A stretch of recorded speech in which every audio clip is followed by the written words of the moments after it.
Come on, 49 Faithful, let's get it. Because it's 49er mind. We gotta do this one time for the Empire. It's 49er mind.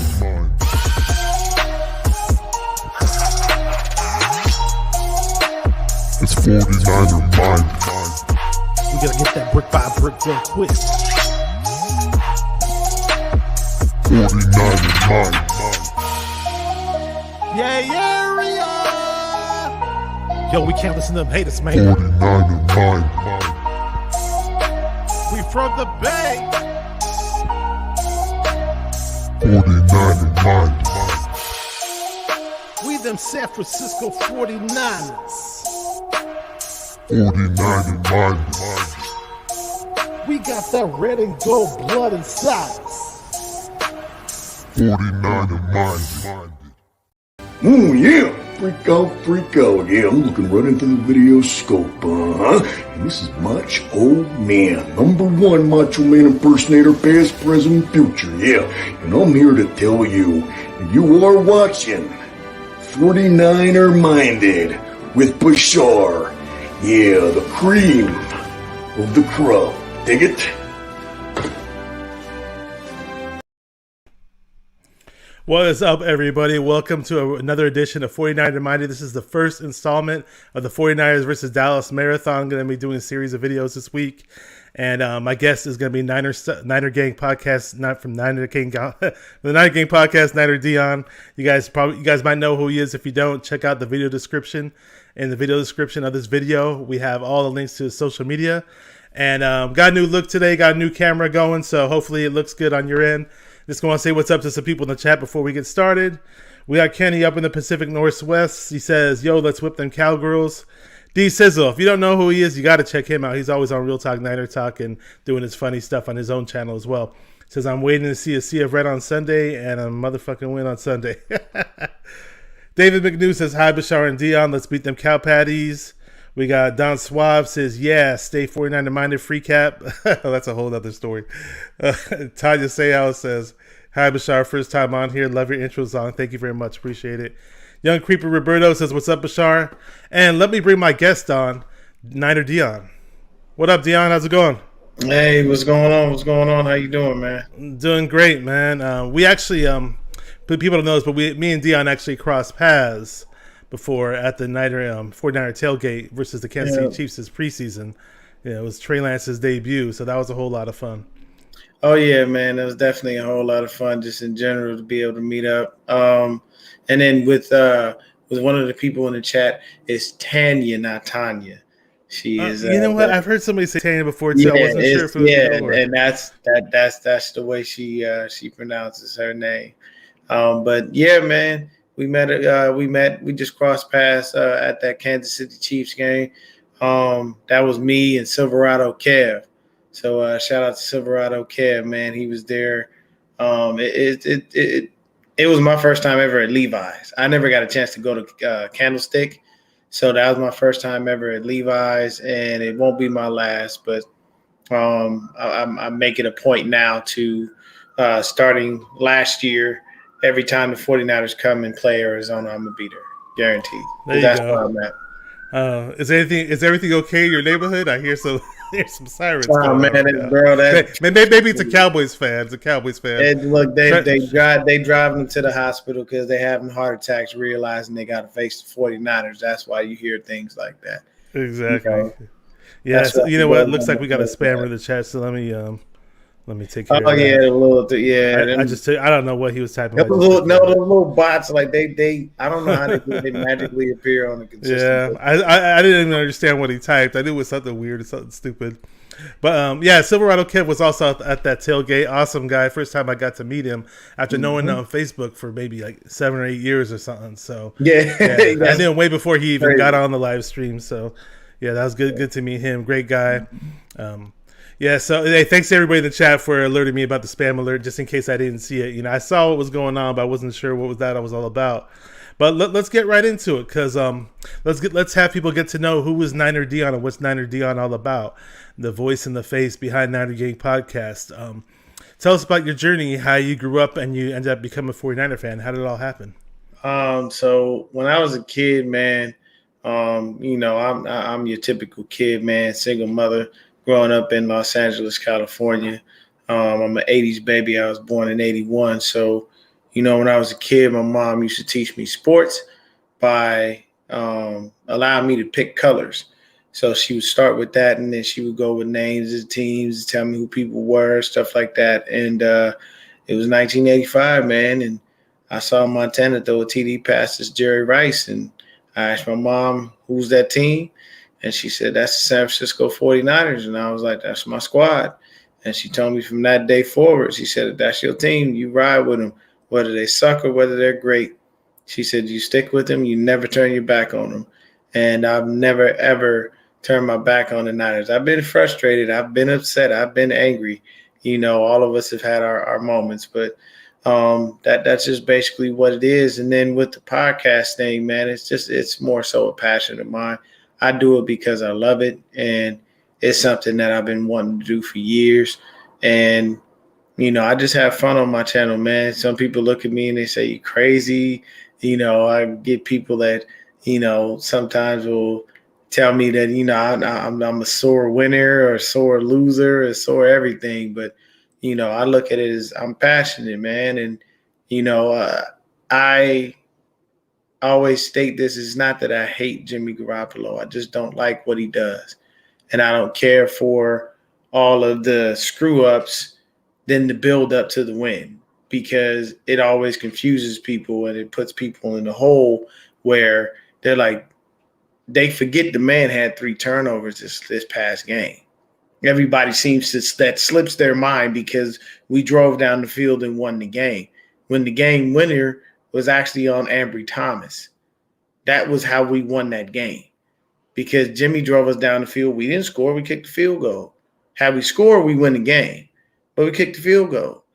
So shout out to the Rams defense for doing their job. But you turn around and look at it, Matthew Stafford did what? It was shitty ball. Ambry Thomas did what? Took advantage of the opportunity. And that's how we won that game.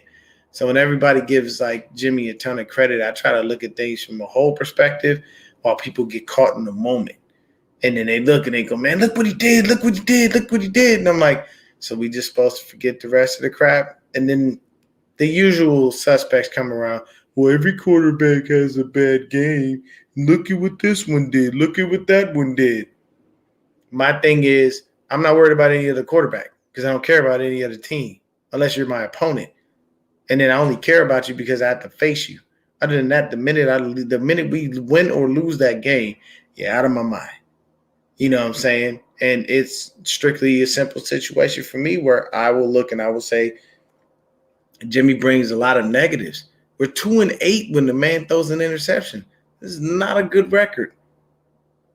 So for me, it's not that I hate him. I would rather him just give us the W with positivity. I'll take the regular everyday numbers of 230 yards and 2 touchdowns over, 300 yards, 1 TD, 2 interceptions, and a fumble. Like I'll take I'll take the latter any day. That's just how it works for me. But there are no chances down Suave. I saw that right there. Yeah, You're jumping right into the game. I wasn't even going to get to that part yet. He kind of jumped the gun there. I had to answer that. There are no chances that Jimmy stays, and I'll tell you why. It doesn't make sense for him to stay. The only way Jimmy Garoppolo could possibly stay here another year is if he won the Super Bowl. And even then, even if he did win the Super Bowl, he'd probably be the first quarterback that won a Super Bowl to be traded. And the reason being is because if he wins a Super Bowl, we can all but demand a first-round pick. We had, 7 or 8 head coaches fired in the past week or two? And that means that there are regimes that are looking for quarterbacks. The Giants don't have a quarterback. They don't believe in Daniel Jones. The Lions, yes, they have Jared Goff, but no, they might not be sold on him. There's plenty of places that Jimmy Garoppolo can go. So at the end of the day, we didn't waste all those draft picks on Trey Lance to sit the man 2 years, especially not behind Jimmy Garoppolo. And it's no disrespect to the man, but at the end of the day, What are you learning sitting behind Jimmy? Now, Jimmy sitting behind Tom Brady, yes, you learn. Aaron Rodgers sitting behind Brett Favre, of course, you learn. Because those are winners and those are bona fide Hall of Famers. But there's not much Trey can learn from Jimmy. You know, what, to throw over the middle? Not throw outside of the numbers? There's a variety of things that go on. But I emphatically can state no. As far as from my perspective. Bashar, what would you say? I wasn't ready to get into that part of the game yet, but I'll say this though. I'll say this: for as much as I've trashed Jimmy on this show, or not necessarily trashed him, I just like to be objective about it, or subjective, whatever you want to say. You know, I just like to call what I see. If something bothers me during the game, I'm going to bring it up. And there's been plenty of times where I've watched these Niner games, and this last game was no exception. Is that, hey, I've had my migraine headaches throughout these games, you know, and I've dropped my swear words, and I'm not one who curses too much either. But if something angers me, you know, you may hear me dropping a few F-bombs, and it happened, you know. So, you know, special, doesn't he? Yeah. So with Jimmy, you get the good and the bad, and but to his credit. I want to say what's up to somebody really quick in the chat. What's up, Mariah? How you doing? Check out her podcast. It's Mariah 49er Faithful Lead, the Faithful Lead podcast. Check out her YouTube channel. She's on there with TL. They do a good job. Yeah, so that's my Twitter buddy right there. And yeah, so with Jimmy, it's like, you know, sure, I criticize him a lot because he didn't make too many deep throws this past year. He didn't really throw outside the numbers, and he hasn't really been known to do that. But in the clutch, he was making nice throws outside the numbers for a change. In this past game, that in the fourth quarter, or the overtime in the fourth quarter, things were looking pretty good for him. So I'll definitely give him credit for it. But in any way, in any case, I don't see how he stays, because we just have all these other holes to fill for. You know, we got other holes to fill in free agency. I just don't see how we can keep that kind of money on the roster. You know, have that type of contract, especially when we invested all these picks into a quarterback who's looking pretty good. I'm not saying I'm not going to go the extra mile that other, you know, some of my other friends are going and said, hey, Trey Lance needs to be the quarterback right now in the playoffs. I know what the Niners are doing. They're trying to parlay another, you know, draft pick of some sort. Some people complain and say, oh, we're not going to get a good draft pick for Jimmy. I think a quarterback that goes to the playoffs, one who's been to the Super Bowl. Now, you can make the argument whether it was him that took us to the Super Bowl or not. You can always make that argument. But either way, he's in the playoffs now as well. And, you know, you might be able to get a second rounder. I mean, who knows? I mean, you mentioned Super Bowl. If we were lucky enough to go that far, if we were fortunate to be that and go that far, sure. Hey, first rounder, possibly. You know, there's always that one GM out there willing to make that move. And this year's quarterback class took a complete nosedive. People thought it was going to be this amazing, great quarterback class, and it's not. You know, so hey, man. The quarterback out of this class right now that look good is Mac Jones.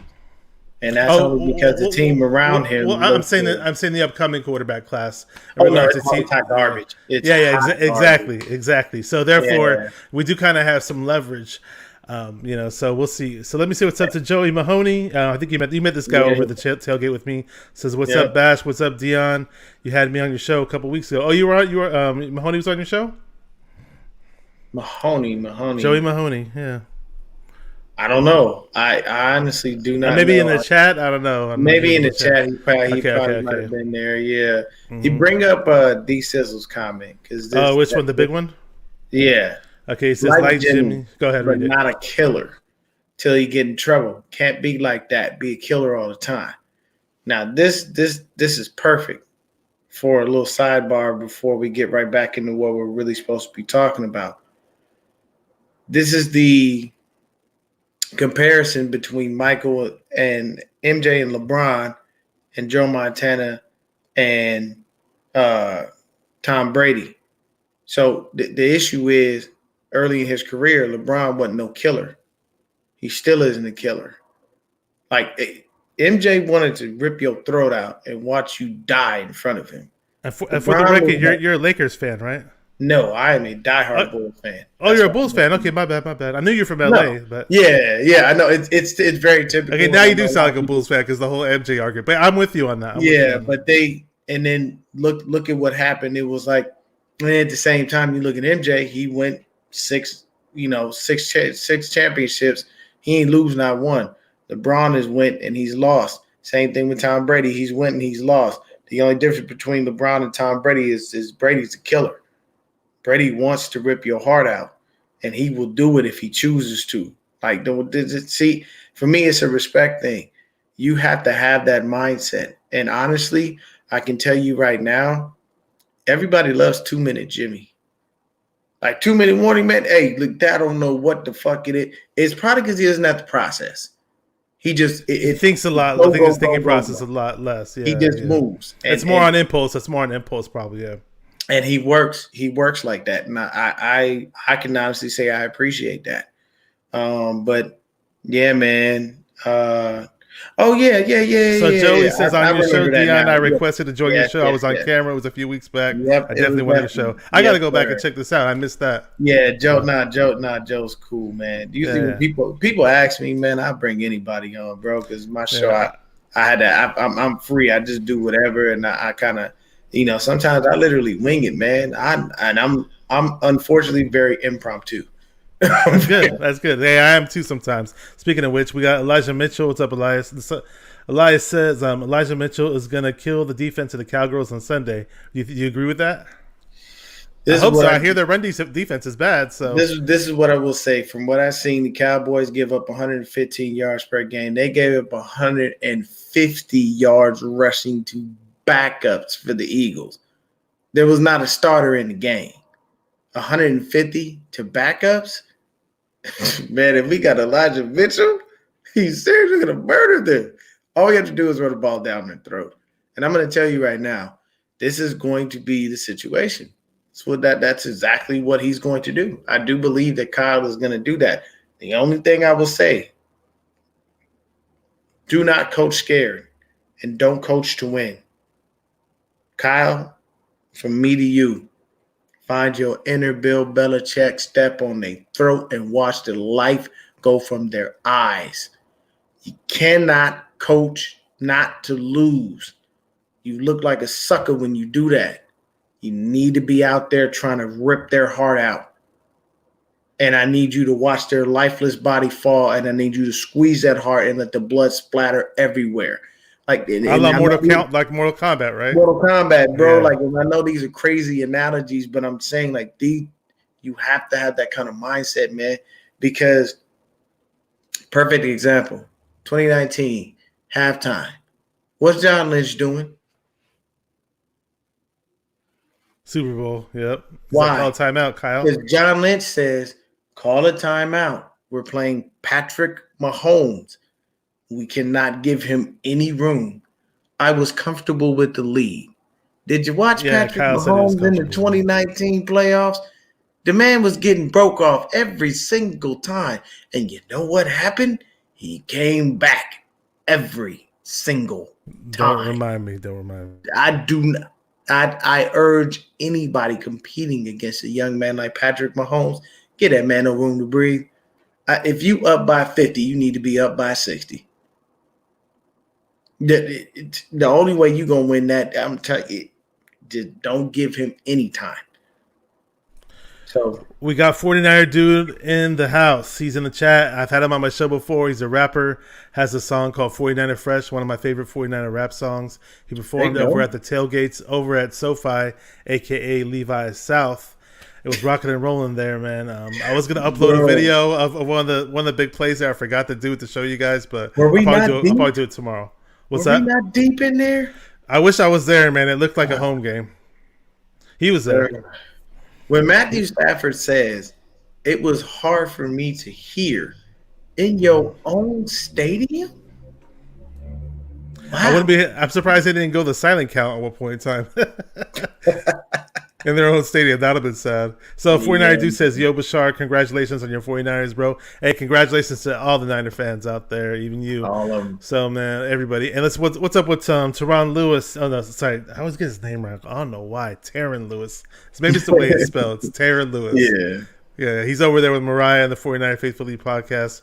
That's my Twitter buddy. He says, what's up, fellas? Of course, Teron's a good dude. Really good dude. Very knowledgeable, very knowledgeable. Priya said we Jimmy haters. I know this guy in real life. He's like he's Jimmy G's biggest supporter there is. He's a Jimmy supporter to the point where he says that we have to trade Trey Lance. So Okay, I need you to slow way down here, sir. He'll probably say it right now. He'll probably tell I me. just I need you to slow way down.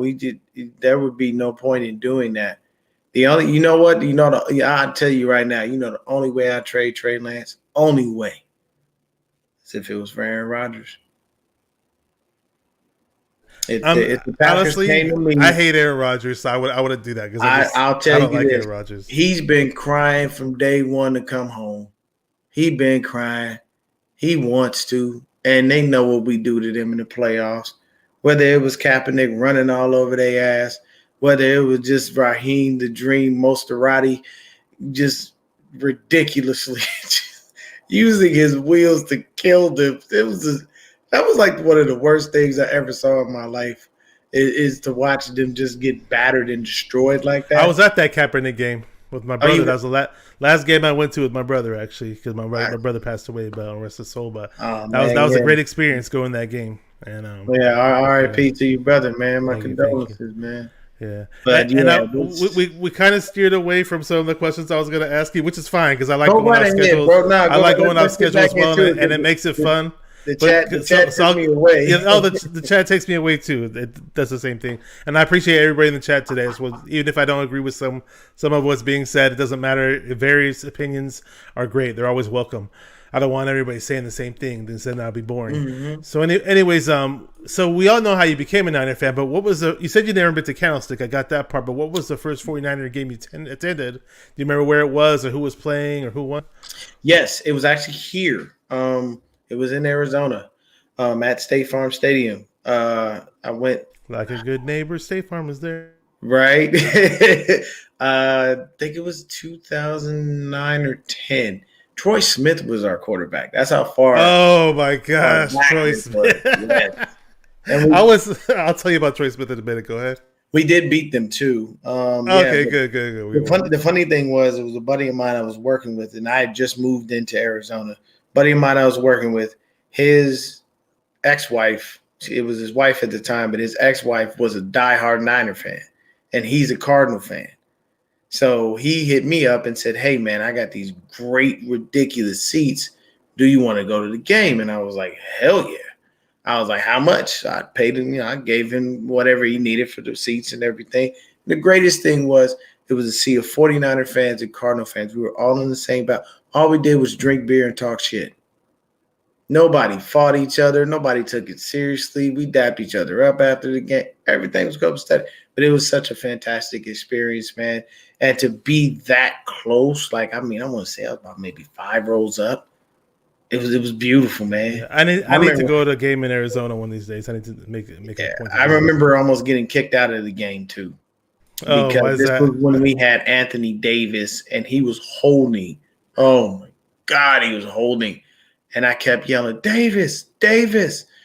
And Vernon turned around. And I was like, "No, the other Davis." And Anthony turned around. He literally turned around and I looked at him and I yelled, "Stop!" Like loud as I possibly could. And the security told me that if I continued to heckle the players, they would kick me out. So I had to stop, and I'm telling you, I'm about 5-6 drinks in by that point. So I'm on a whole nother level, but it's fun though, man. Yeah, I was gonna say really quick. I went to the Troy Smith game at Candlestick Park when it was one of Singletary's last games, actually. Yeah. When they played the Tampa Bay Buccaneers. I don't know if you remember this game. A lot of people forgot about this game, but I think we got spanked like 20-0 in Candlestick. So, and Troy Smith was absolutely horrible that game. So that's a game a lot of 49er fans don't want to remember, and it's probably the worst game I've ever been to. So, Troy Smith, he got off to a good start in the beginning, Troy Smith, but then he started showing his true colors after. He was supposed to be the heir apparent to Steve McNair. The only reason he was really good in college, The only reason that Joe Flacco got the start over Troy Smith was because he had tonsillitis, and he couldn't go. In Baltimore, In Baltimore, he couldn't go. And once Flacco got a hold of that starting job, never let it go. And I can understand it, man. Hey, I mean, look at what Harbaugh did. Hey, we got to roll with the hot hand, sticking with Cap. Like that was it. Oh yeah. I don't know if you see any comments that jump out at you, but feel free to answer any questions. Don Swab said, "What did I think about Cap?" Oh, he's always asking that question. This guy's always asking that question. That's a good buddy of mine, by the way. Yeah, I'll keep it short. I liked Colin Kaepernick. I really did. He did have an issue with reading defenses, but I would say Colin Kaepernick was Colin Kaepernick was sort of like a Michael Vick to an extent. The only difference is he was in the playbook early. Vick openly admitted that like he never read the playbook. Like he just went out there and played football and used his athletic ability to dominate defenses. But I loved Cap. I really did. And I thought he was a great person. And Cap will never play in the NFL ever again. I am very adamant that will happen. It's held true to this point. It will hold true until Cap is old and gone. Is it fair? No. But I'm a realist. I'm a realist, and Kaepernick will never play in this league again. And I don't call it blackballed. I call it whiteballed because I'm sorry, there aren't any owners that are black, so they're not the ones telling him that he can't come in and play. The only people that's telling him that he can't come in are unfortunately Caucasian. And there's nothing against white people. I love white people. 90% I want to say at least about 60% of my heritage is French. So I can't really sit up here and lie and talk about anybody white anyway. But honestly, that's the situation. I loved Cap. Loved what he brought to the table. His athleticism was off the charts, and he helped usher in, along with Russell Wilson, that era of quarterbacks that were mobile, that were moving. Now, when you look at just about any and every quarterback, they're mobile in some way. Most of them. You still got a few pocket passers that are there, but most of the guys, you got to be able to move. I never really cared for Kirk Cousins because Kirk Cousins can move a little bit. He can shift if he need to.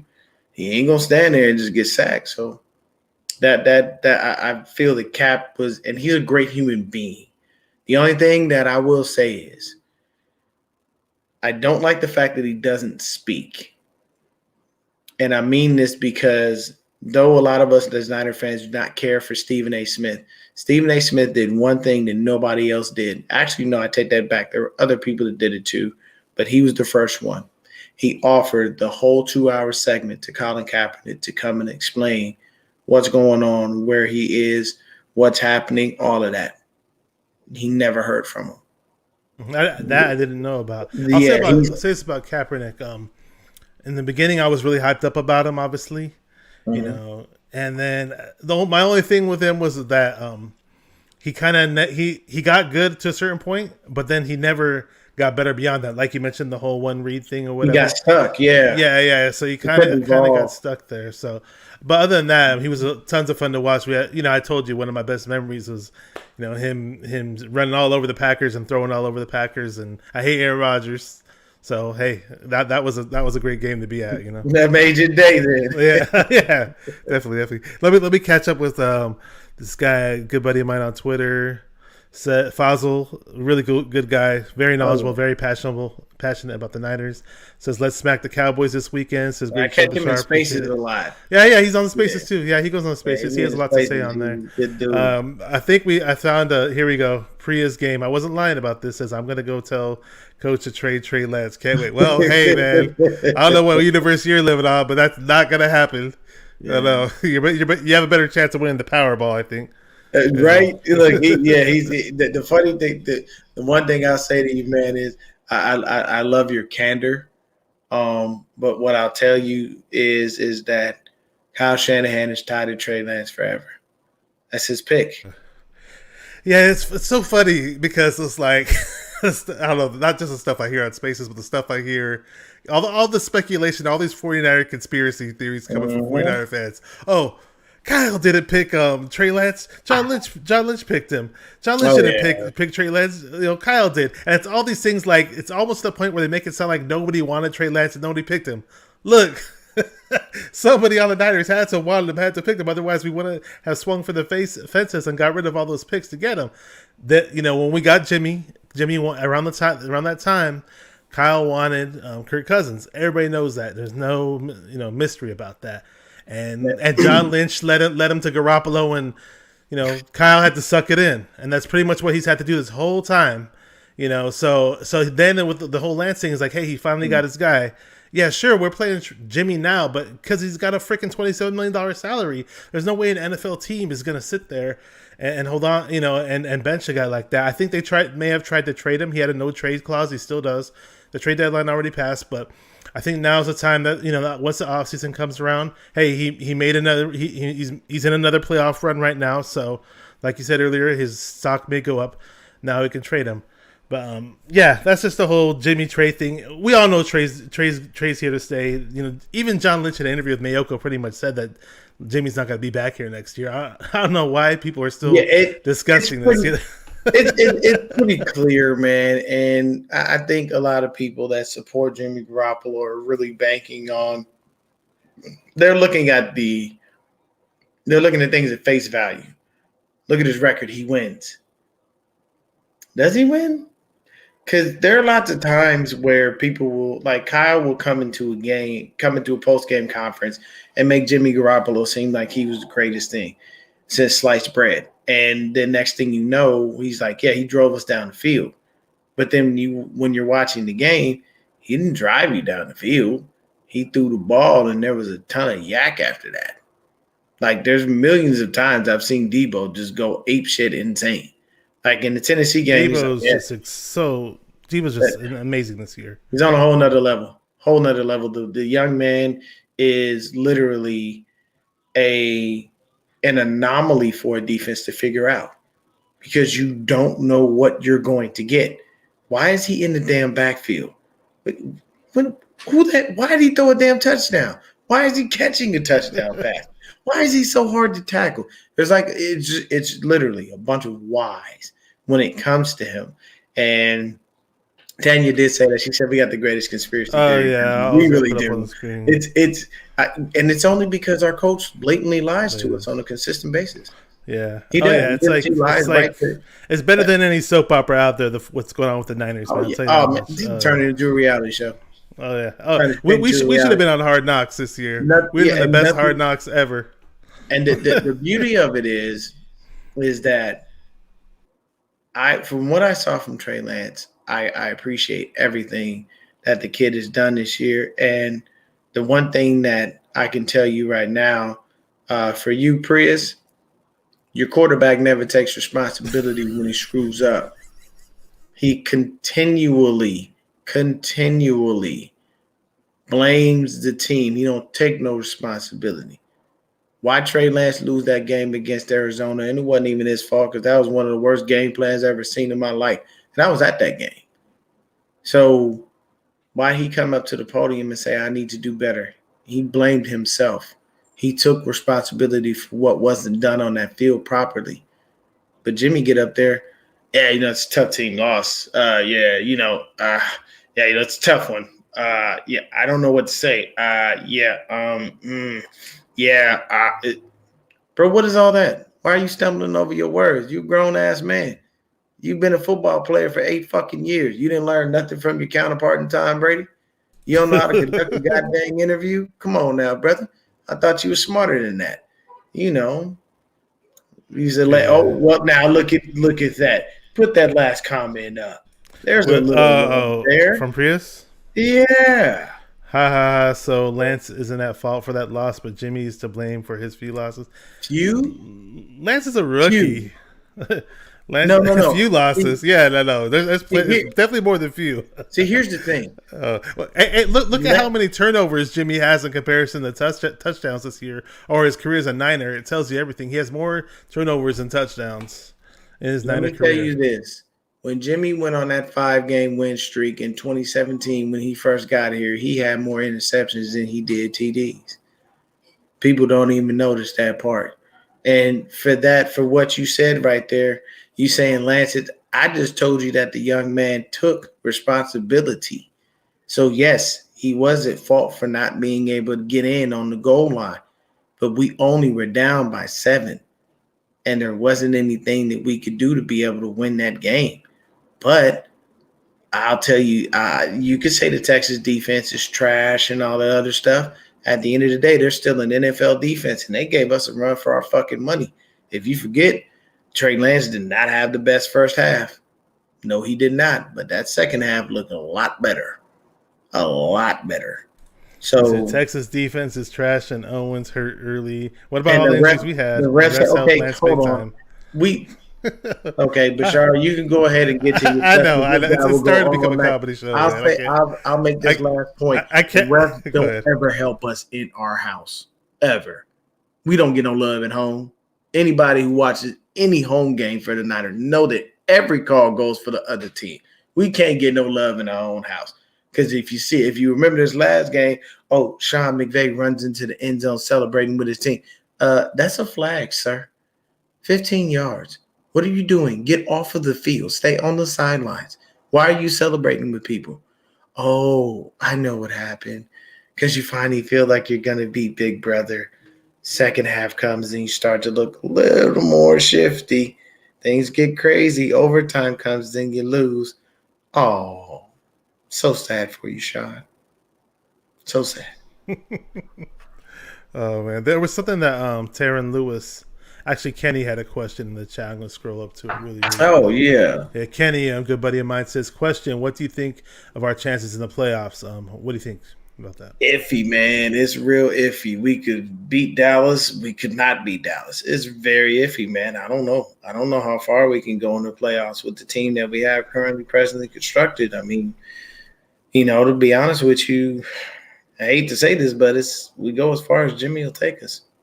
I mean, I'll say this, but before we clinched, I was saying if we made the playoffs, I kind of saw this team as a 1-win playoff team. Mm-hmm. But if anything else, I'll be pleasantly surprised. So let's just put it that way. I agree. But I do feel better now, though. See, that when I was making that statement, that was when I was thinking we were going to have Josh Norman playing. But now with Ambry Thomas, who I've had a lot of hope and faith in, by the way, who a lot of people trashed, but I was like, hold on, be patient. When he was starting, it was like this is only like week 2 for him in his NFL season, even though it was week 12 for everybody else. I was like, let's see what this guy can do. I actually had Ambry Thomas on a few of my mock drafts too, by the way. But and now he's looking like he might be something. So and then Mosley's back, so now I feel a bit better about the playoffs in terms of defense and us guarding wide receivers in the playoffs. I feel so much better with the DBs that we currently have because I definitely would have known that everything would have been suspect with Josh Norman on the damn field. Don Swab, you asked me how I felt about J.J. Stokes. I'm a UCLA guy. I was always that way. My uncle did it. He went to UCLA, so everything for me was UCLA. Growing up as a kid, I was very happy when J.J. Stokes came into the league. But I'm sorry, man. Once you get punked on the field like he did, you become a buster to me. Like with Bill Romanowski? Yeah, man. He was a straight mark. Like, I'm sorry, bro. Ain't nobody finna come in. My thing is, I'm a peaceful person. I always have been. Maybe in my younger days, I had a little bit more of a shorter fuse, but as a grown man, I handle things a lot differently. I don't even entertain ignorance. It's a waste of time for me. But somebody bring it to your front door, sorry, bro, I'm going to have to match that energy. And you ain't about to be punking me on the field like that. No, sir. We're not about to do that. I tell you right now, Put it like this. Everybody thought Andre Johnson was one of the greatest receivers for the Houston Texans, and he was. I tell you who don't want to mess with Andre Johnson no more. His name is Cortland Finnegan. Kept running his mouth during the fight. Yeah, he got ragdolled. And I'm gonna tell you right now, Andre Johnson did the smartest thing. He grabbed that young man by his face mask and dragged him all over the damn field. Because if you ever notice the people take a swing at you, a full closed fist with a helmet, you gonna break your hand. Them helmets is rock solid. I ain't doing that. I grab you right by your face mask and drag you up and down the field.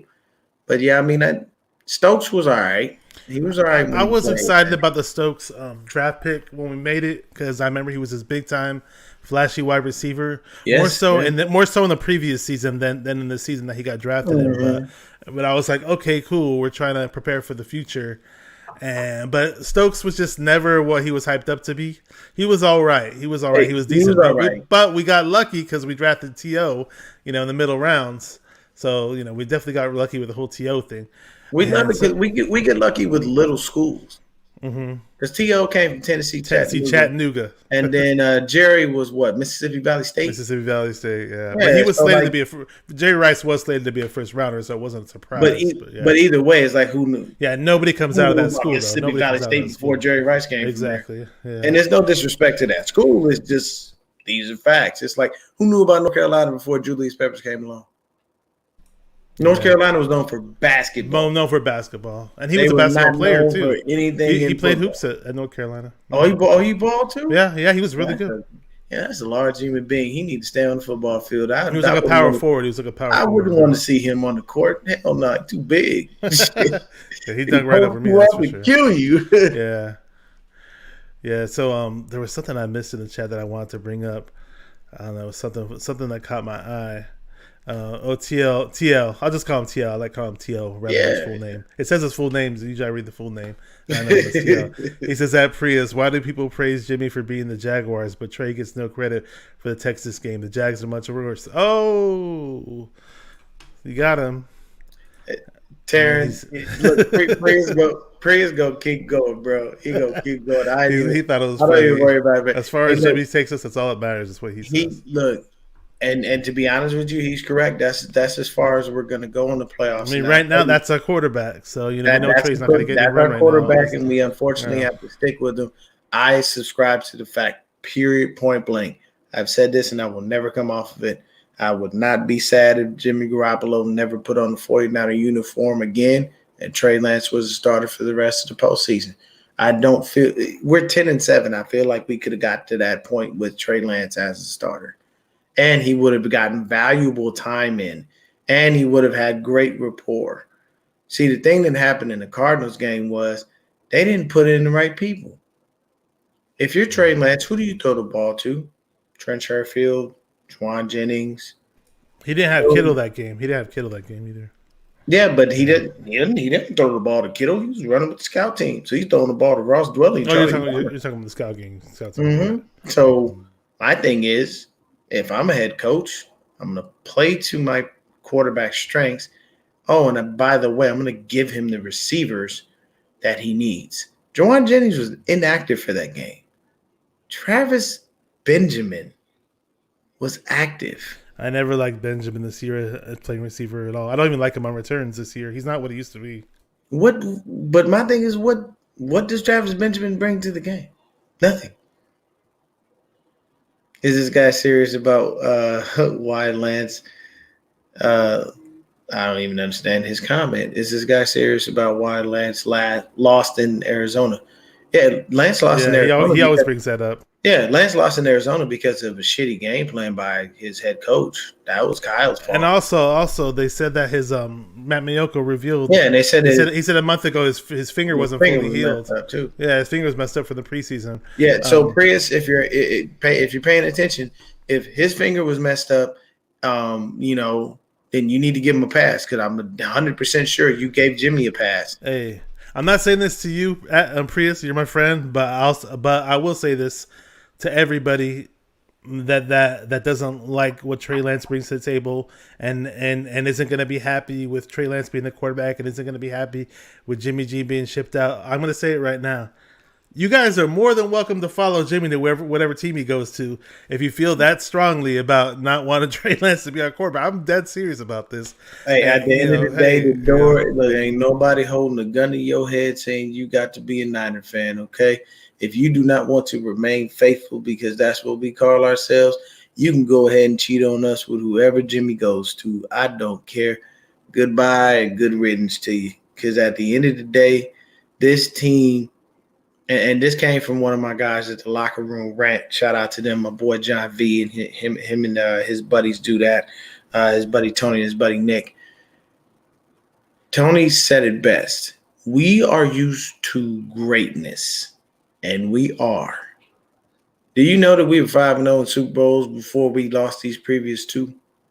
We had never lost a Super Bowl, ever. Lost a few NFC Championship games. But Super Bowls? We lost these last two, and it's been burning and stinging us. It's like somebody throwing salt in the wound continuously. So we need this sixth one. And Don, I don't pick Super Bowl winners until I start to see a little bit more in the playoffs. I think it's a way little too early for that. Yeah, it's way too early. Yeah, let me give a shout out to T Breezy. He's over in Atlanta in the ATL. Another good buddy of mine that I met from the Rombo show back when I used to call in there, and he's a loyal caller on that show. If you know who Trez is, that's Trez from the Rombo show. He says people need to chill the F out on the Super Bowl talk. One game at a time, please. Go Niners. I got you. I don't know, but I've been hearing a lot of Super Bowl talk from whoever, so I'm addressing it. But I'm definitely not the one who was bringing it up in conversations, though. Other people are bringing it up. So I'm with him. One game at a time. Oh yeah, without a doubt. Yeah, I can't. I'm not. This is not a season where I feel comfortable just looking past anyone, especially not past the Cowboys, man. Because I'm gonna tell you right now, Zeke. Wait, ain't worried about that run game. You read that? Did you read that? You totally follow. Yeah, I know. He said he's our trophy. What can I done with this guy? I'm not worried about the run game. I'm worried about that pass game. I have to be mindful of Mark. With the Cowboys. And, yeah. And this kid Cedric Wilson. This kid is like their own version of Debo. Our D-line's fire right now. Our DBs are looking better. So again, like I said earlier, I'm feeling better about this matchup without a doubt. T Breezy also says I think Kyle should put a double move in a couple of plays as I'm watching film with the Cowboys. Diggs gets beat a lot on double moves. Somebody else brought that up. I don't know what podcast I was listening to, but they brought up the same thing. Great point about that. I heard that about Diggs, even though he's an interception machine, the guy. And the Cowboys defense is a turnover machine in general. From what I hear they get a lot of turnovers, even though they do give up a lot of yards. Yeah, so let's get to these questions that you have. Go ahead. Man, if there's one you want me to pull up, let me know which one. You go whatever you want, man. Okay. I'm going to see what's in there. I might have a question. You know what? I think I have some other questions for you, though, that I didn't get to. Yeah, go ahead. So you talked about your first Niner games. Do you have any cool experiences meeting any 49er players by any chance? I never have. I've never have. Okay. Any 49ers players. I would love to. If I run into one, I'll be glad. The only person that I ever ran into was a guy named Philip Wheeler, but he didn't actually make the active roster. He was a running back from years and years and years ago, but he was just a regular dude. He actually still had the gloves that they give you, like the official NFL 49er gloves that he was working out at a 24-hour fitness. He was a really cool guy, but that's cool. No, I've never met any actual 49ers. I actually got to play basketball with Patrick Willis at 24-hour fitness once. That's probably my best story. That's amazing. Yeah. That's amazing. Other than my other story is on my lunch break, I was just going to Noah's Bagels or whatever, and I looked to the right at me, and there's this brand new AAA auto insurance, this brand new building with this long line of people, and I was like, they had some grand opening or some, and I was like, what's? And I walked up to them, I was like, what's this long line for?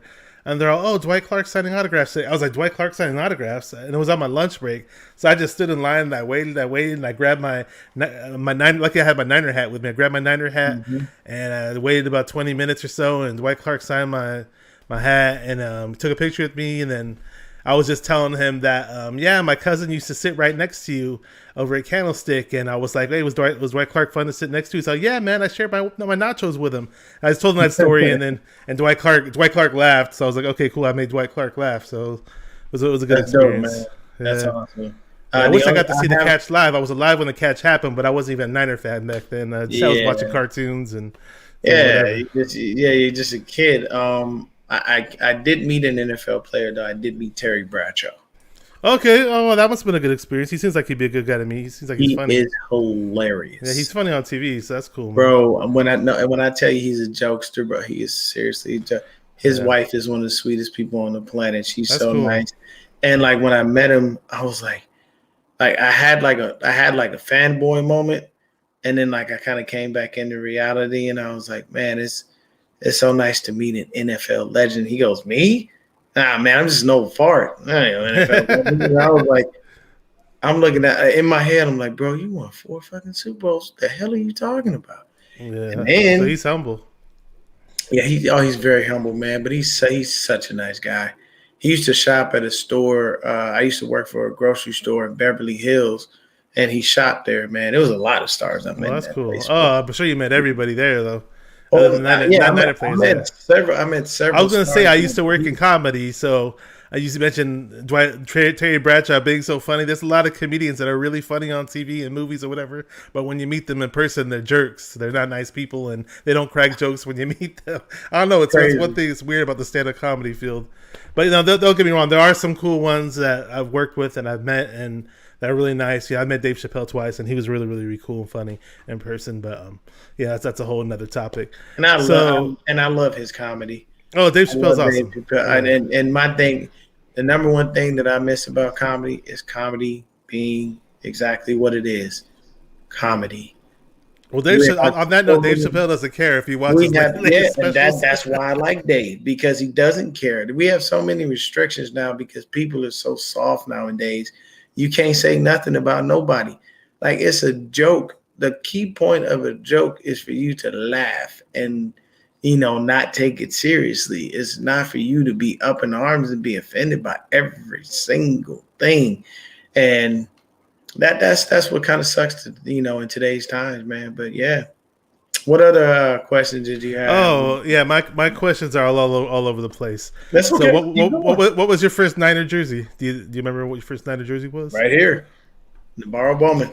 Oh, really? That's the first one? Okay. There you go. Cool. My first Niner jersey was that's the one you're wearing. Okay, cool. And I bought a Trey Lance one. You saw that when we were at the game. I bought that Trey Lance. Okay, yeah. That's a nice one. That day. Oh, really? Okay. I like that Trey Lance. That day, yeah. And at the time, I remember you were a little complacent about Lance being thrown to the Wolves right off the bat. You were saying Jimmy should be the starter, and we should ease Lance in. And a lot of people were like, no, we should make Lance a starter right away. But I know you were a bit conservative about that, which is fine. I'm not all for making a rookie, the starter right away if he hasn't like truly shown that he's way better than the guy ahead of him. That's how I put it. If they're almost even, in my opinion, you kind of go with the veteran. There was another thing this is an not an off topic question, but I throw like music questions at people from time to time. I'm assuming you like hip hop, so love it. Who are your top 5 rappers in no particular order, unless you want to give out order? Number one for me is DMX. Oh, okay, DMX. All right, he is my favorite rapper. Number 2 it had to be Tupac. 3, I'd have to put Q.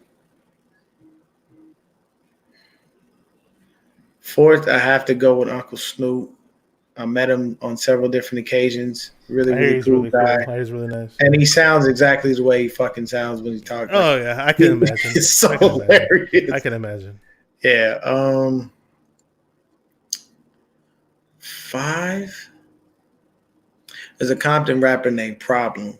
Maybe a lot of people don't know about him. I don't think I know. I don't know who that is. I got to know who he is, and I like Problem because I like he's done a million mixtapes, and his mixtapes are fire to me. Okay. And I like mixtapes because they're not dictated by a record label. Okay, my next one that's a follow-up question is, if you have one, what was the first rap song you memorized? Oh, I do not. Oh, Thuggish Ruggish Bone. Oh, okay. Yeah, I remember that. that was more when the whole R&B was kind of crossing over into rap, and it formed this like new genre of hip hop. Yeah, Bone Thugs and Harmony, man. Yeah, Bone Thugs and Harmony. Easy discovered them. I listened to that, and it took over, man. Now I have it in my head. Now I have the hook in my head. Yep. Yeah, that one. Hey, it's hard to imitate or mimic those guys because they'll go really, really fast, and I'll try for like 2 or 3 seconds, and I just bust up laughing. There's no way I did. I was able to get them when they first came out because I was a lot younger. God, I think I was like maybe 13, 14 when they came out, somewhere around there, and Bone came in, and Busy Bone was rapping like ridiculously fast.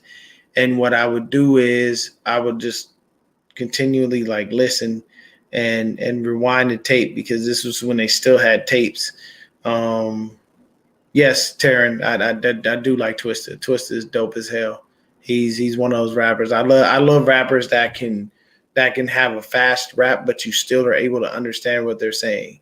I think it's weak if you can't understand them. Yeah, if you rap so fast, I don't know what you're saying, and you become a waste. Twista is dope, though, man. Overnight Celebrity is one of my favorite songs. Oh, that one's really good. And I like the beat to it, yeah. And it's the whole... the beat. The way they threw that violin in there and all that other stuff. And she's like a world-renowned violinist. She is. I didn't know who she was at the time when I heard the song, but then I researched it. And that was a hookup that Kanye. I forgot her name. I forgot her name. Yeah, Kanye was like, this lady is like, she's really good everywhere, and I'm like, yo, she came in and murdered that. That was so dope, man. I'm gonna read this comment really quick by a buddy of mine. Coach's Viewpoint says, "Hey, at 49er minded. Hey, Bash. I'd say it's pretty clear Kyle's using Jimmy pretty well thus far in games, calling plays to his strengths, and Jimmy will do fine as long as we run that rock. 49th year 49er fan. There you go. And check out Coach's Viewpoint channel, by the way. He does some breakdowns of film. And I want to say one thing. I should have put this on the title. Maybe I'll edit the title and put it. This is my 49th video.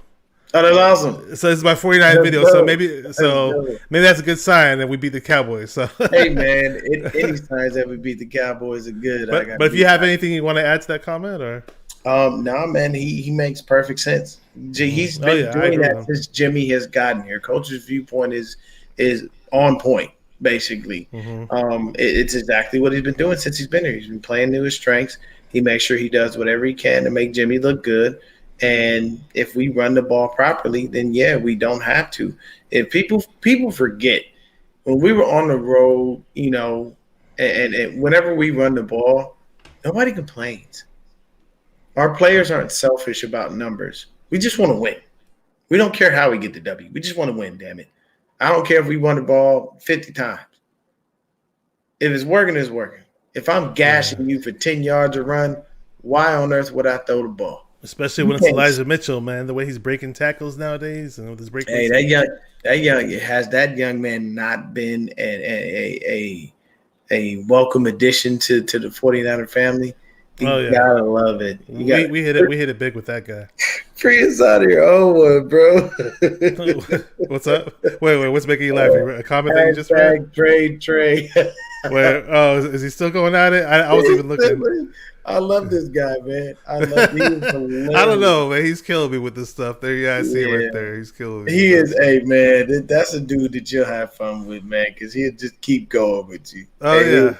I think that's why he does it to me. And I respect anyone that supports Jimmy like that, man. I really do. Faisal, I like old school too. Man. I love old school music. I'm an '80s kid, so they're on '80s pop. Man, my mama in the house on Sundays, man. We used to listen to Patti LaBelle, Anita Baker, the Eyes. Oh wow, okay. I love me some Al Green. Like, man, look, bro, don't get me. I like it all, man. Oh yeah. I've always. I'll be honest. I'm not a fan of the music out nowadays. Maybe I'm sounding like an old guy or I'm aging myself. But no, actually, as much as I love music, I'm not really big on. What's that? Yeah, David put that up. What do you guys think of the new rap? I'm not a fan. Every now and then I'll hear something cool. Don't get me wrong. If Too Short or E40 puts out something cool, or some random new guy puts out. I know they got that one song, Big Step, and they're always I attached that joint go hard though. So on the Big Step and on some of my 49er short videos where I say, hey, upcoming or whatever, or sometimes I'll do on Instagram. I'll put the Big Steppin' song on there, and I'll do Big Steppin'. Hey, Terry taking it back, Barry White and Teddy P. Oh, wow, he's going way back. We could talk about music and this new rap is trash. I don't want to. Much respect to any musician out there. Because I love music. I play keyboards but I can't do a lot of the new stuff. I just can't do it. What I'll say is some of the beats are very creative. It's the sound that is redundant and it doesn't work. The funny thing, they destroyed the T-Pain mumble rappers. They destroyed T-Pain for auto-tune. Killed that man. Now you can't hear your song without it. I thought T-Pain had some catchy hooks though, man. I don't know about you, but when I do karaoke, I sing "Buy You a Drink" or whatever. I sing those songs. So they're fun to me. T-Pain was a monster on the charts. He always had a hit, but excuse me, they did that, and I always thought about it. I'm like, nah, man, I don't know. I don't know why y'all treat the dude so badly, and then y'all go ahead and steal his formula and use it to the max. And now everybody, like, I haven't heard a rapper to date that doesn't do it. You know. So let's go back to the Niners really, really quick. I bounce around to different topics for those of you that watch my show. Cool. They're used to me because that's how I am in real life, and that's how I am on the show. You know, the way I act on YouTube is how I act in real life. You know, so so 49er dude, good buddy of mine, says, Bashar, you know how I feel about one game at a time shit. I'm a fan as long as the player. This guy always keeps it real. He says, I'm a fan as long as the players are taking it one game at a time. We good. I'm not Super Bowl, baby. Yeah, I can understand that, and I respect that. You know what I'm saying? You just got to take it one game at a time, especially in the playoffs, because basically you are 0-0. It's a fresh start. You don't have a record. You know, when you're going through the playoffs, you're just trying to. You're literally the playoffs is literally a whole other season, and you're trying to go. You know, 4-0. You know. 3-0, whatever you got to do to get to where you got to go. Yeah, man, he keeps it a buck, man. That's very true. So Kenny, a good buddy of mine, says our D-line is going to determine the game without a doubt. And I love the way the defensive line has stepped everything up in the second half of the season. And we're getting Maurice Hurst back, too. I don't know who falls out of the rotation. Maybe Givens, I'm guessing. But Hurst, the little that we saw of him this year, he looked pretty nice. Looks like one of the better. Yeah, but that was the part though. The little that exactly. We saw. Exactly. Yeah. It's a letdown. Yeah. One guy I'll give some praise to, and I love this dude. And I've as everybody is gifted a nickname when they do good. I've been talking about this dude since we drafted him, and it's Juwan Jennings. Oh yeah, Juwan. I love Juwan Jennings, and when we drafted him, I thought he was great. The number one thing was I always said that Juwan Jennings would be better than Jalen Hurd. And people laughed at me. People talked about me. Oh, man, why you hating on Jalen and all this other? Because Jalen Hurd is as fragile as a fucking egg, and he's been that way. And now you see that he's not on his team. And it only took that long because of Kyle's ego. He didn't want to have another player that failed. He failed with Dante Pettis. He failed with C.J. Beathard. He failed with Nick Mullins. And he didn't want to fail with Jalen Hurd. He thought Jalen Hurd was going to be the next guy. And Jalen Hurd only showed us one punk-ass preseason game that meant not a damn thing. And the whole 49er fan base thought this dude was the second coming of Jerry Rice. And when I told y'all year after year that he wasn't going to do it, the man couldn't even get on a plane to go to the Super Bowl because it would have hurt his back. He's fragile. It's just not something that he should do. So I wish nothing but the best for the young man. I hope he lives a long and fruitful life and he does whatever makes him happy. But football just wasn't it. You're too fragile. You can't do it. So I was a big Jalen Hurd fan, man. So I remember one of the first times I got on the Spaces, and I heard you going off about Jalen Hurd the preseason. I was like, "Damn, man, this guy's going in on Jalen Hurd." Yeah, I was like, "I'm still rooting for the guy to be something," but it is what it is, man. He's not the guy, and Juwan Jennings is the guy. Now their styles are completely different. They're both big receivers, but I was watching Real Talk Niner Talk earlier, and Don Niner Style and D Savage and Willis both pointed this out that. He's very similar to the former Bronco receiver.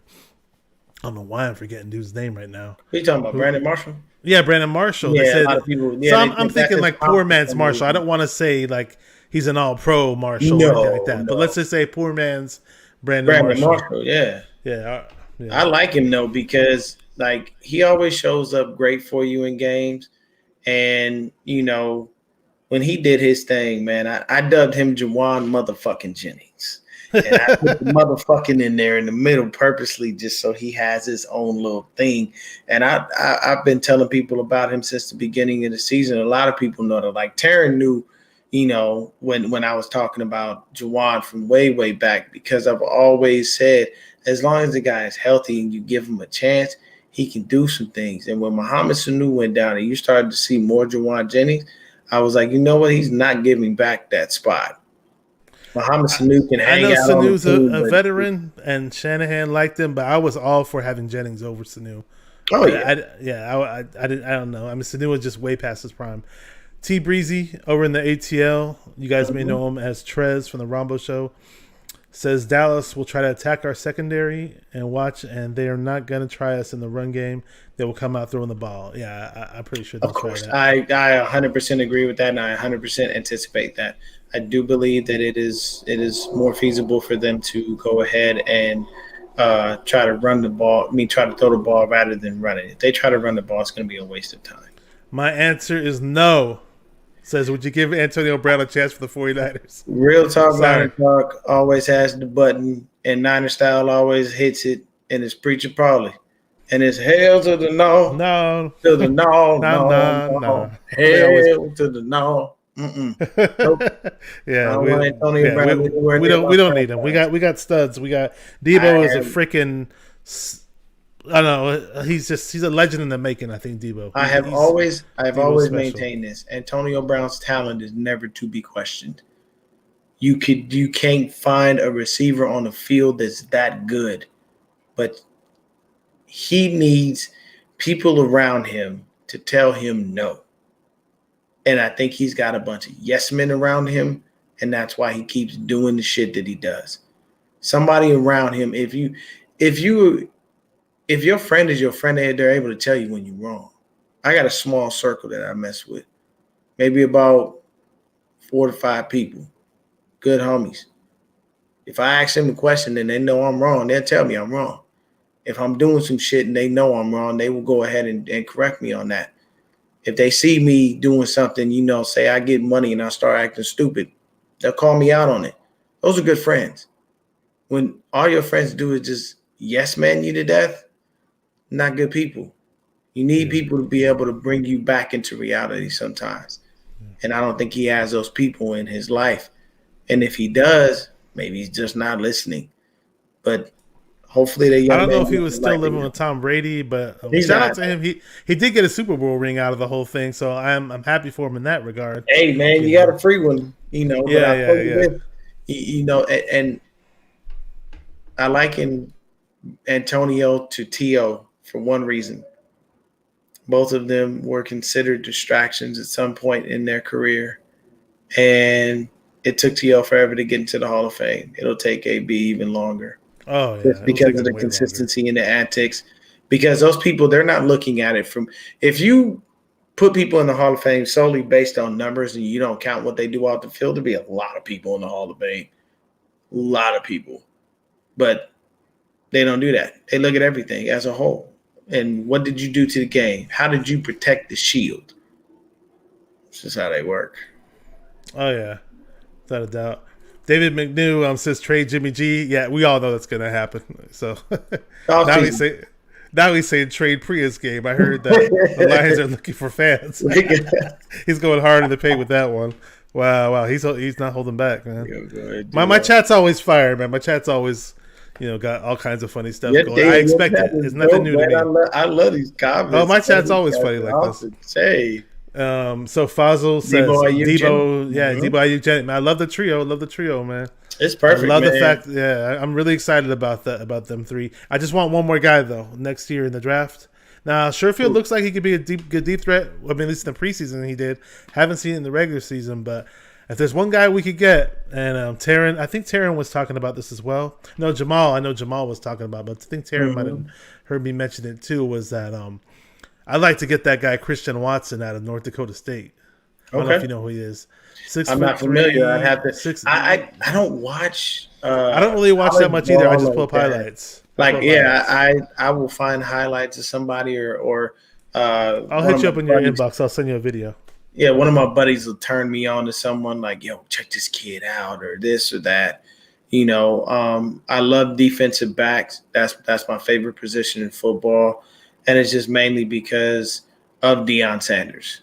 When I was growing up, that, my name is Deon, so everybody does that. They can give you the nickname, call you prime time, all that stuff. So I latched on to Deion Sanders as one of my favorite people just in general. And DB became my favorite position, and I learned about it and saw it. And hell, even when I played football with my boys, I'm out there short as a motherfucker. Everybody taller than me, but I always wanted to play defensive back. Everybody's like, D, you got to be our running back. Nah, man, I'm on the defensive side of the ball. I'm going to take everything down, And, is that what you played in high school? No, I never played football, man. Oh, okay, Not in okay. high school. I never had the size to do it. If I did play, I would have had to be a running back. I'm only 5'6", so I would have only been that. And I tried out for JV, and when I tried out for junior varsity, I didn't really care for it. It just something didn't work, so I ran track. It worked out better for me. They could have used your speed on the football field, man. You could. Yeah, and that was what the JV coach was very upset about. He was like, "Do you understand that you'll blow by any of my defenders?" I was like, "Yeah, I burn all the people in your squad. Even your fastest wide receiver is slow to me." But I don't know it. I love football, but for some reason when I played it didn't click. I got it. I would play with my friends. We play sideline pop in the streets. You play across the grass, like full on tackle football, like for real, and it was fun. But I never put pads on and took it seriously. It just didn't pan out for me like that. So T Breezy says Antonio Brown's a rapper now. Check out his new single he dropped. I'm from the pit, not the palace. I remember watching one of his videos. I watched one of his videos and it was trash. I think I saw him in a picture with Kanye, The Game, and looked like Moneybagg Yo. But I have I'm not.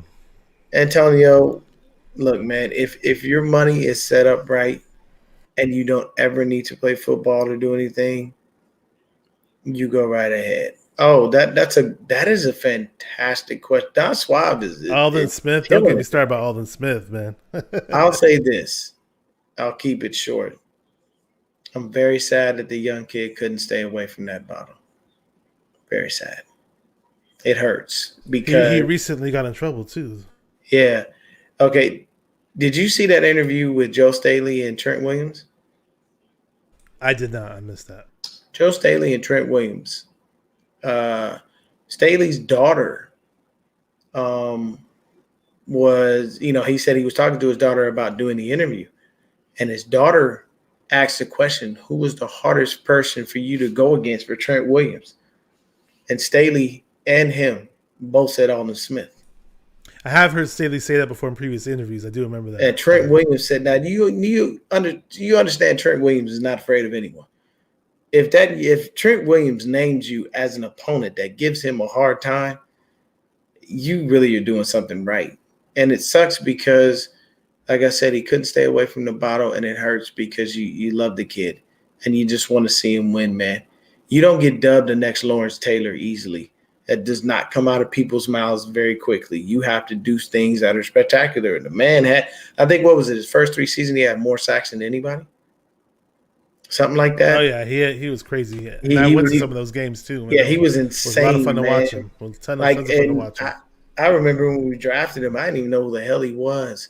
I didn't either. I was like, what? When he got on the field opposite the Cowboy, man, I was like, you know what? You can kiss this goodbye, boy. We are in your ass. Because he could stand up or he could put his hand in the dirt. It didn't matter. And even when he was playing with the Cowboys, he was a rotational dude and he still had 5 sacks. So he could have been so much better, but man. Had he really stuck with it and been focused, he could have easily been a Hall of Famer. He'd have been a Hall of Famer. He'd have been a guaranteed Hall of Famer. He would have been I think he would surpass anything that Charles Haley may have done. He would have surpassed it with the 49ers. Very, really quick. I got one random question I always ask my fellow 49er fans. Has nothing to do with football. Then after that, we'll get back into the football and we'll close it out. And one of the comments in the chat actually will allude to what I'm going to talk about after that. So, all right. So I'm a big foodie. If you've been on my Instagram and all, you see a couple of my pizza pictures. I have a pizza oven in my backyard, so I'm kind of like an aspiring home chef, so to speak. So, so I always ask people, everybody obviously loves pizza. It's very rare to find somebody that doesn't. But are you more of a fan of the New York style pizza, Chicago style pizza? What's your favorite type of pizza, or what's your favorite pizza place in general? I am not a pizza connoisseur. Oh, you're not? Okay. So I can't necessarily answer that question truthfully. I know I like Papa John's. Okay. I'm not really sure what style that is. It's considered it's almost considered like California style, because California style is kind of more puffy all the way through, But hey, I'm a fan of Papa John's. It's funny because people I know who cook their own pizza, or people I know who are like pizza elitists or snobs, that they'd always talk trash on Papa John's. I'm like, hey, for the money, out of all the chains, I'd go with that. I like the taste of it, so that's a good choice. I'm with you on that. And Shaq owns a big, large. Oh yeah, the Shaq-a-roni. I had the Shaq-a-roni once, and some of that money goes back into the community. So there you go. I didn't know that. Okay. Yeah, and Shaq, man, let me tell you, I met Shaq when I was a kid, and Shaq did the same thing that Stephon. If you know who Stephon Marbury is. Oh yeah, Shaq and Stephon Marbury are two of the dopest African American basketball players ever. You know why? They put their shoe in Payless, and it was affordable for us. See, the shitty part about Jordans was it cost too much money. You know, $120 for one pair of kicks. Your mom worked overtime. She's doing this, she's doing that. And see, when I was growing up, man, I was watching people get beat up and jacked for their J's, even get shot for them shoes. So I love Michael Jordan. He is my favorite player in basketball. I've owned one pair of Jordans in my life, and they were given to me. And I only wore them several times, and I outgrew them pretty quickly because my foot just grew ridiculously. I wish I grew in height like my foot did, but that's besides the point. But yeah, man, Marbury and Shaq, they both put their shoe in Payless, and they made it affordable. I remember Shaq going to a Payless where I used to live, and he came with a 18-wheeler trailer, and he put it in the parking lot. Shaq was at that Payless store from the open to the close, and even after the close. And any kid that showed up got a free pair of his shoes. So I didn't know any of this, man. So it's kind of cool that I brought the pizza question. He brought that up, and he said it himself. He was like, you know, it's nothing against, you know, MJ, get your money, but these kids out here can't afford this stuff, and it's not fair for mom and dad, you know, to be out there struggling, working, you know, 3 or 4 double shifts for them to get shoes, where that kid might not even make it home because of them joints. Or if they do come home, they may come home with a couple of lumps and bruises because somebody wanted what they had. Man, he was always cool. Stephon Marbury too, and Marbury put his shoes in Walmart as well.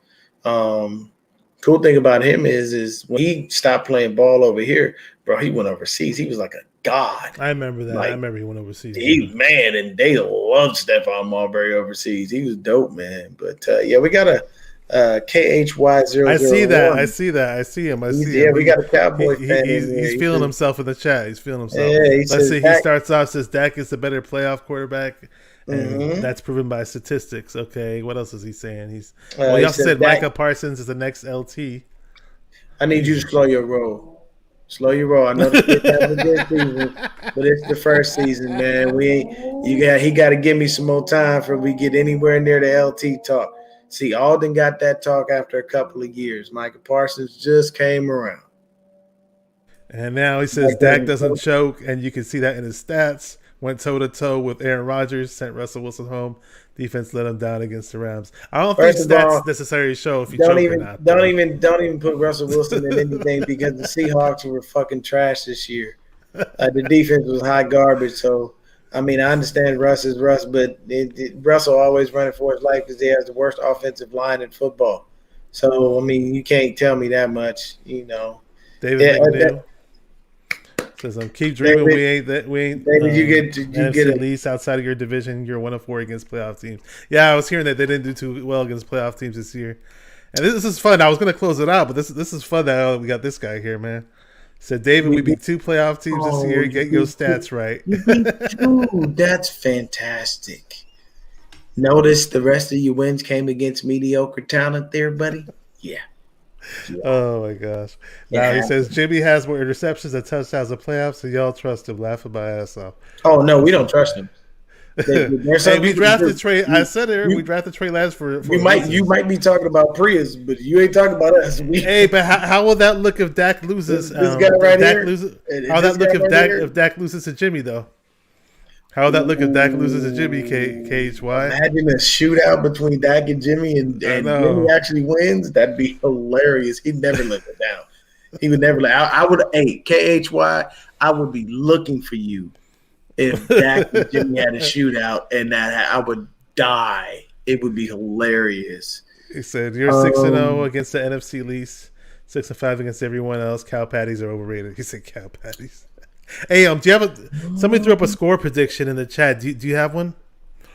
For this game? Yeah. I'm gonna tell you, I feel like it's gonna be a close one. I don't think there's no blowout on either behalf. I think it's gonna be a lot tighter than people anticipate. I'll probably say 27-24 us. I was thinking 29-25, so we're both pretty close. So we real close. We're both pretty close. Dan asked me what I think about Michael Crabtree. I think Michael Crabtree had amazing hands. Oh yeah, I saw that. The question in the chat about Crabtree. He would snatch a ball out of there. He had very sure hands. That's one thing that's what I can say about Crabtree. I tried to get him several times, man. I slid into his DMs. He replied to me maybe twice, but I tried to get him. He replied. At least he replied. A lot of people don't reply. He was very polite too. He told me he checked good. out my channel and saw some things that I was doing. And told me to keep going. I would love to get him on and speak with him and just ask him about football in general, because I don't have time to mess with people about antics and things like that on the field, because it's not fair to them. They're still human beings. They don't want to talk about that bullshit all the time. So it is what it is. With Jimmy playing in the CFL next year. hang on. This is 3 out of our 5 losses came down to 3 points or less. Hey, when you look at the wins-loss column, it doesn't tell you any of that. It just says a W or an L. So Bashar, what happened in 2017? Didn't we set a record for something like that? Yeah, we did. Losing games by less than 3 or 2. Exactly. Yeah. Okay. So and what did that get us here? KHY? Nothing. Nothing. Okay. I almost called him KY. See, I respect that. He said, "I'm back here Sunday, win or lose. I like you." Okay. He's back here Sunday, win or lose. All right. I respect it. He said he's gonna be back. My boy Roberto Young Creeper says this clown's been in every Niners channel talking a lot of shit. Hey, you know what? Hey, if he bold enough to come in and talk his shit, I respect him for it. Oh, that's fun, man. I like it. Always said that, man. Yeah, welcome. I like the back and forth. It made it more fun. People. Yeah. Dick Nasty says 37-17 Niners. Okay.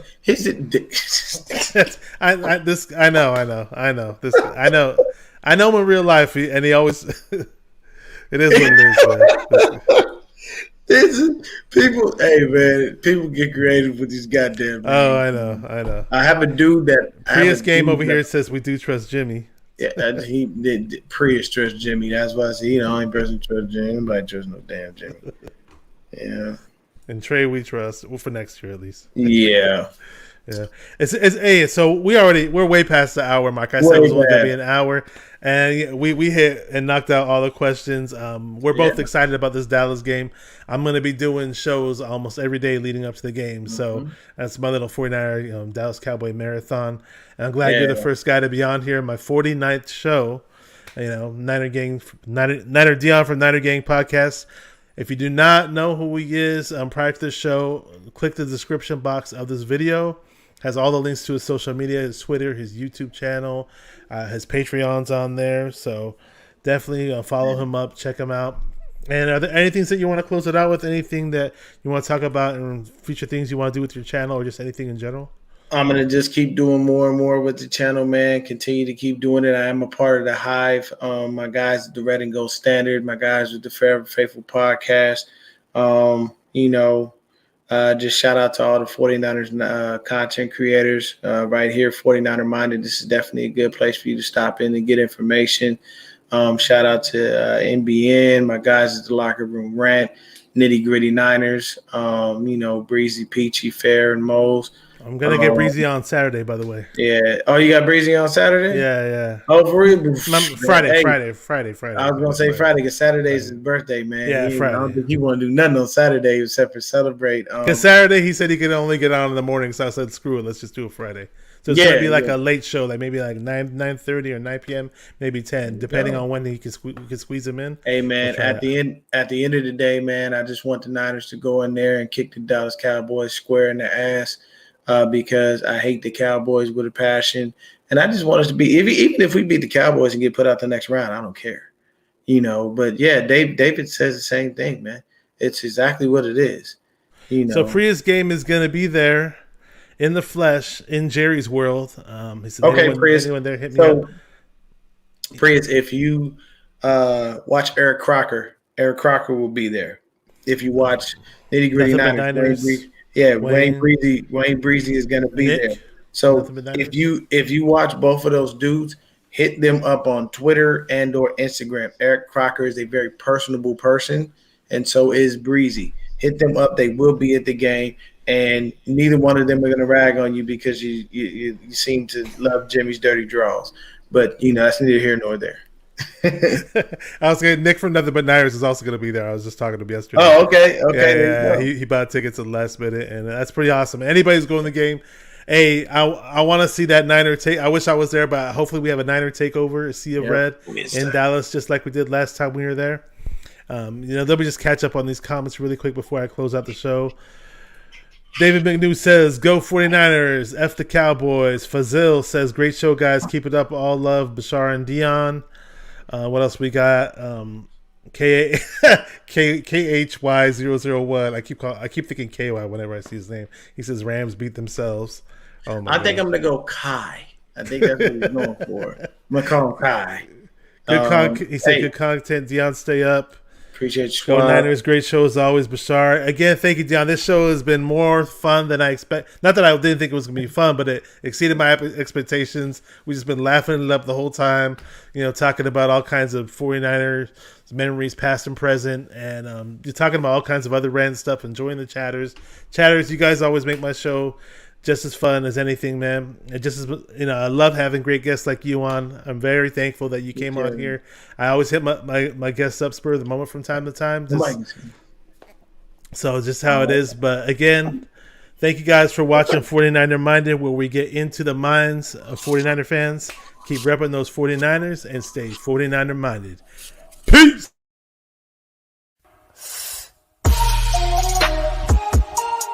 Come on, 49 Faithful, let's get it. Because it's 49er mind. We gotta do this one time for the Empire. It's 49er mind.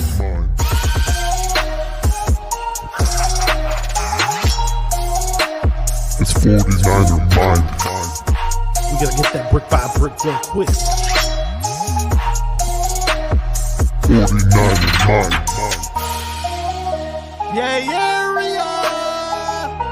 Yo, we can't listen to them haters, man. 49er mind. We from the Bay. 49er mind.